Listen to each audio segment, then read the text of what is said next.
ஆண்டவன் நீயே, ஆள்பவனும் நீயே, நீண்ட புகழ் மேவி நின்றவனும் நீயே, அன்னையும் நீயே, அப்பனும் நீயே, என்னை புறம் காக்கும் இறைவனும் நீயே.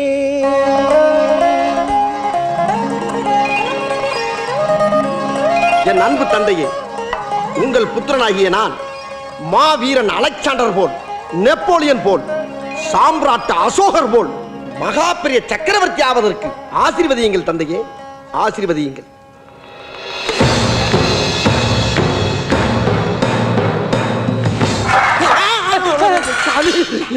ஏ பூசாரி, பூஜாவையும் கும்பாவையும் கவட்டைக்கு அடியில் வைப்பது ஓரமாக வை என்று உனக்கு 1000 முறை சொல்லி இருக்கிறேன். உன்னை யாரங்கே யாரங்கே யாரடா அங்கே லகுட பாண்டியா எங்கே சென்றீர்கள்? இந்த பூசாரியை புடனியில் போட்டு காவிசம் பச்சை மிளகாயை கசக்கி கண்ணில் புளியுங்கள், கண் அவையும் வரை புளியுங்கள். இழுத்து செல்லுங்கள் மன்னா, போ, என்னை மன்னித்து விடுங்கள் மன்னா, போடா. என் அன்னையே, இறை வடிவமே, 8 மாதத்திற்குள் என்னை ஈன்றெடுத்த வீரத்தாயே, என்னை ஆசீர்வதியுங்கள் அம்மா. மகனே, ராஜராஜ 23ஆம் புலிகேசி, நீ நீடோடி வாழ வேண்டுமடா. நன்றி தாயே, நன்றி. ஆனால் மகனே, அம்மா, நீ சிம்மாசனத்தில் அமர்ந்ததும் உனக்குள் ஏற்படும் மாற்றங்கள் தானடா எனக்கு கலக்கம் தருகிறது. என்ன தாயே செய்வது? நாடாளும் அரசன் என்றால் சும்மாவா? என் உடம்பில் ஓடுவது தங்களின் ராஜரத்தம் அல்லவா? வாளும் வேலும் என் 2 கண்கள். போர்க்களம் என்பது இந்த புலிகேசியின் பொழுதுபோக்கு. உறைந்த ரத்தம் நான் உறிஞ்சும் வாசம், உருண்டோடும் தலைகள் நான் எத்து விளையாடும் பந்துகள். இந்த செங்கோலும் கோட்டையும் தாங்கள் எனக்கு கொடுத்த பரிசு. எதிரிகளின் மகுடங்கள் நான் தங்கள் பாதங்களுக்கு அளிக்கும் பரிசு. நான் அதை சொல்லவில்லையடா. நேற்று நீ சிம்மாசனத்தில் 1 மணி நேரம் அசந்து தூங்கி விட்டாயாமே, அதைத்தான் சொன்னேன். கண்ணிருக்கும் எல்லோரும் தூங்கத்தான் செய்வார்கள். ஏதோ அலுப்பில் கொஞ்சம் அசந்திருப்பேன். உலகையை கட்டி காக்கும் திருமால் கூட எதற்காக பாம்பு படுக்கை வைத்திருக்கின்றார்? இவ்வளவு ஏன் ராஜராஜ சோழன் கூட போர்க்களத்தில் குதிரையிலே தூங்குவாராம். நிறுத்தடா, உன்னை நம்பித்தானேடா இந்த நாடே இருக்கிறது.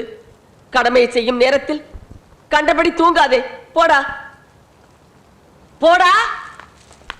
வணக்கம் அரசே. மன்னா, என்ன தூங்கி விட்டேனாம், அதை பெரிய துக்கமாக பேசுகிறார்கள். அப்படியா? என்ன நொப்படியா? வாரும் அமைச்சரே, வாரும்.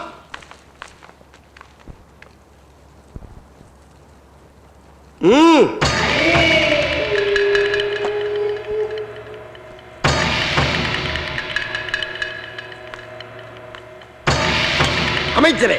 உத்தரவு மன்னா. எல்லோரும் தயாராக இருக்கிறீர்களா? இருக்கிறோம் மன்னா.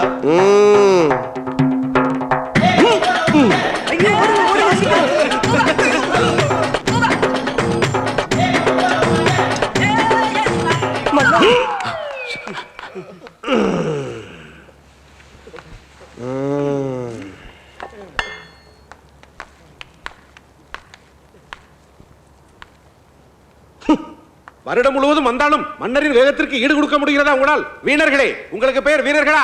என்றைக்கு என் சினத்திற்கு சின்னாபண்ணமாக போகிறீர்கள் என்று தெரியவில்லை.